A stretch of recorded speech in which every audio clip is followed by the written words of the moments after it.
Hi, Andrew Rice here, Director of Instruction at Berkeley Hall in Bluffton, South Carolina.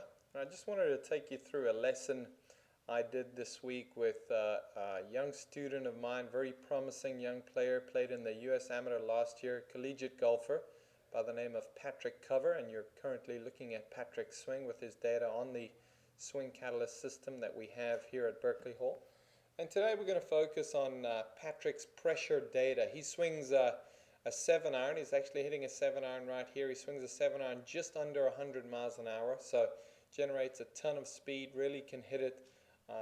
Very, very good potential. I'm excited for Patrick's future. So let's take a look. Starting out at address, and we're certainly going to key in on his pressure data up in the top right part of the screen here. He starts out nicely. Weight is 50-50, and you'll notice I use the term weight there because there's no movement at this point, and when there's no movement, weight and pressure are the same thing. That's an important point that we are going to take a look at during the course of the lesson. As Patrick gets going, as do all golfers, their pressure moves towards the back part of the swing. You'll notice the furthest back that Patrick gets is 68% in favor of his back foot, which is on the right side here, almost as if you were viewing it from above. As he continues up to the top, he really doesn't get quite enough pressure into his right foot, in my opinion. Weight, once again, pressure at that point, not a lot of movement. I shouldn't use the term weight there, but pressure is pretty close to 50-50. And as Patrick starts down, he gets an aggressive push. Okay, and let's keep this in mind. This is very important. He gets an aggressive push on the ground on his front foot. That's not to say his weight is all the way in the front part of his body, 80-20, but he really is pushing on the ground a tremendous amount with that front foot.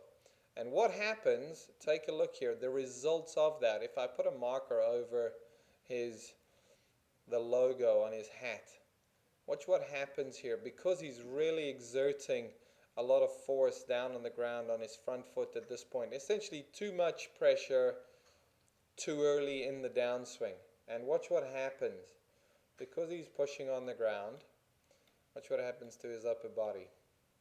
So his head drops down and back. Most importantly, drops back. So by the time he gets to impact, his pressure numbers are very slightly favoring his front foot, and you can tell if we watch that again. Watch how his pressure is backing up, moving towards his back foot. As a result, Patrick has two problems in his golf swing. He tends to struggle flighting the ball down, and he tends to struggle with a club path that gets too far from in to out, as most good players tend to struggle with.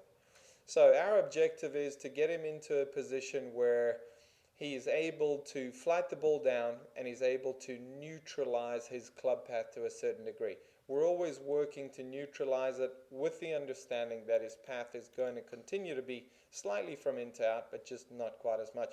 Interesting there, he has more pressure on his back foot at that point in this swing than he does his front. So let's take a look.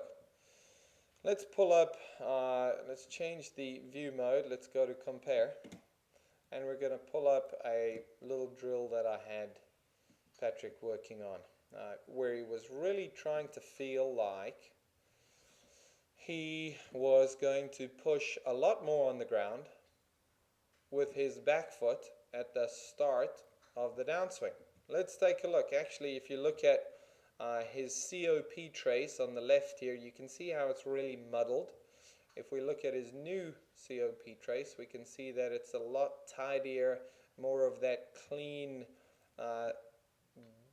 into the back foot and forward from there. I like to see something clean. I don't want to see anything that's muddled, or I like to share with Patrick that he almost had a four-way trace, where his trace moved in four directions.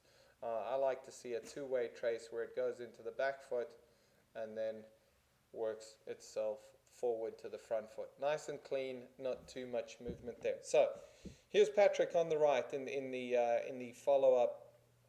I got him to feel like he was going to load more into his right side, and you can tell there he's got 70% pressure, 77% actually pressure into his right side. I just wanted him to feel like he loaded into this right thigh a little bit more and didn't move off of his back foot quite so soon. Continuing on, now start of the downswing. This is the big moment here. So when his lead arm is parallel to the ground, you'll notice in this particular swing he is very close to 50-50. That's what I like to see. And the reason, the manner in which he's getting there is he's pushing down on the ground.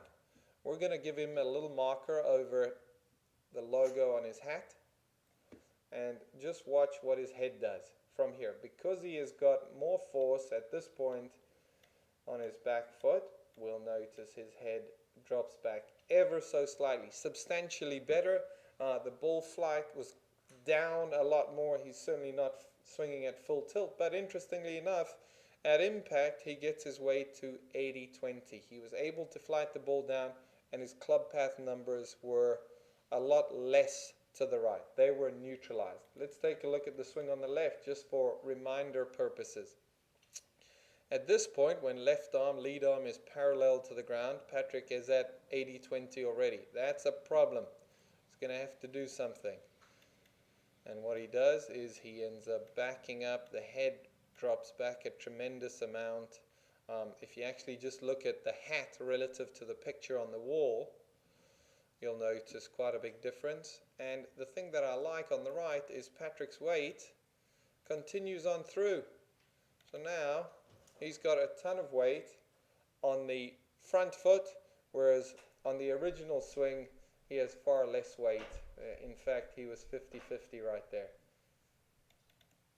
On the practice swing, the little softer swing where he really feels like he's pushing on the ground, in the start of the downswing, his head's not dropping back, his weight is progressing through the shot much more smoothly, and he's able to flight the ball down and control his club path that much better. Okay, big factor. I see this with a lot of good younger players. They tend to exert too much force on the ground with that lead foot when they should be pushing off their back foot. If your head's dropping back, if you're struggling with a quality strike, if you're flighting the ball up too much, if you're struggling with blocks and hooks, try to initiate the downswing with a push on the ball. Notice I said the ball, there's only one ball per foot. The ball of your right foot, to get that weight moving, as we see in this swing on the right, where it tracks more smoothly through the hit. Love this, hope it helps.